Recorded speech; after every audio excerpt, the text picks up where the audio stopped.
अगर आप पढ़ेंगे, लिखेंगे, समझेंगे तो सवाल करेंगे ना। इसीलिए यूपी वालों से खैर यही मेरी एक गुजारिश है सबसे कि जितने लोग आपके वहां पे है, जितना आपका कनेक्शन है वहां पे, जैसे वो जनेऊ से जनेऊ बनाते हैं ना, आप लोग अपनी सोच से, समझ से, तर्क से अपने लोगों को जोड़िए और उनको समझाइए। आज दिल्ली से खत्म हुई है ना ये सरकार बड़ी जल्दी यूपी से भी जाएगी। झारखंड से गई ना, तो हमारे ही हाथ में है। 1 वोट 1 वैल्यू, बाबा साहिब ने समझाया था। 1 वोट की कीमत क्या है वो आपके हाथ में है। अपना वोट सोच समझ के दीजिए। बड़े अच्छे अच्छे सपने दिखाएगी ये सरकार, लेकिन अल्टीमेटली आपका कोर्ट, ये सरकार, कांशीराम जी ने क्या कहा था कि जब दलित पढ़ने लिखने लगेगा बच्चा, तो ये लोग किसका सहारा लेंगे? कोर्ट का सहारा लेंगे आपके अगेंस्ट काम करने के लिए। और आज देख लीजिए क्या हो रहा है। जब आप पढ़ लिख रहे हैं, आप तर्क कर रहे हैं, आप आवाज उठा रहे हैं, तो ये लोग कोर्ट का सहारा ले रहे हैं, कह रहे हैं हमने कुछ नहीं किया, कोर्ट ने किया जो किया। अरे कोर्ट को सपना आना था, कोर्ट सोए उठ गया। और कोर्ट में भी कौन है? इन्हीं के लोग हैं। कोर्ट में जो है इन्हीं के लोग हैं। तो जब सब जगह वकील, अजय जजेस जो है वो पहले ही आपके खिलाफ हैं। जज तो चाहता है आप कुछ लेकर आए, आपके अगेंस्ट फैसला लें। जो जज है वो ऑलरेडी आपके, क्योंकि सब मनुवादी विचारधारा के, वो हिंदुस्तान का, बाबा साहिब का संविधान पढ़ के नहीं आते कोर्ट में।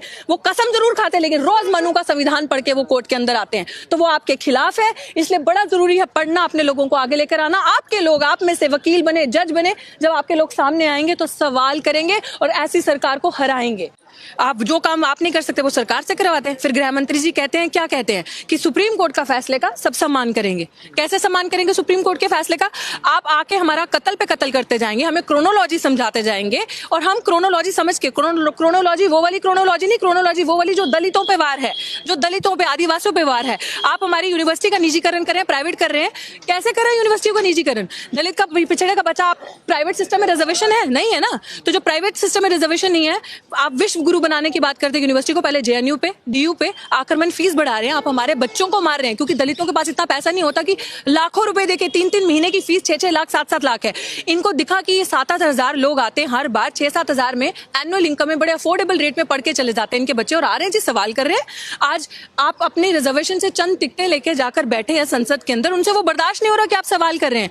तो सरकार की ही मंशा है, ये जो मनुवादी विचारधारा के जो अमित शाह, एक तड़ी पार, दूसरा अब हो गया BA MA पास नहीं, गृह मंत्री सर्टिफिकेट दिखा रहा है प्रधानमंत्री को डिफेंड करने के लिए। देखिए गृह मंत्री जो है वो प्रधानमंत्री का वकील है, समझने की कोशिश कीजिए। वो सर्टिफिकेट किसके दिखा रहा है? प्रधानमंत्री के, कि अब ये लो जी हमारा प्रधानमंत्री पास हो गया, BA और MA पास।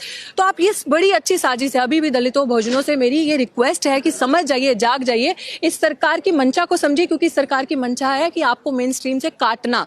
अगर आप अभी नहीं समझे, क्योंकि वो प्रूव करेंगे कि आप लोग वोट देते हैं, वो प्रूव करेंगे इस चीज को कि हमारी सरकार ऐसे नहीं बनती। देखिए आपने हमें वोट दिया है, आप लोग काय वोट देते हैं? क्यों अपना वोट खराब कर रहे हैं? क्यों जगह जगह जा जाके अपने लोगों को समझाते नहीं है? बड़ा जरूरी है हम लोगों को समझाना।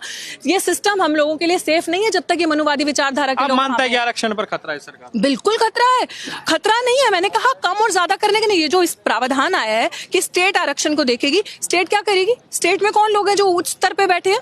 कितने लोग हैं आपके स्टेट में? कितने मंत्री हैं आपके स्टेट में? कितने अच्छे लेवल पे प्रोफेसर हैं आपके स्टेट में? प्रोफेसर का प्रमोशन नहीं हो रहा, तो जो स्टेट क्या करेगी? कौन सी स्टेट है जो पैसा नहीं चाहती? स्टेट भी निजीकरण करेगी, स्टेट भी प्राइवेटाइज करेगी, स्टेट भी पूंजीपतियों के हाथ में देगी चीजों को। और आप तो कल भी खड्डे में और आज खड्डे के और नीचे हैं। तो ये मनुवादी विचारधारा, ये जो RSS के वहां से आता है ना, जो मनु का संविधान, ये पूरे देश में उस संविधान को लाना चाहते हैं। और ये रिजर्वेशन को इसी तरह से ताड़ ताड़ करके एक एक पन्ना भारत के संविधान का खत्म करेंगे। अगर हम आज भी नहीं समझे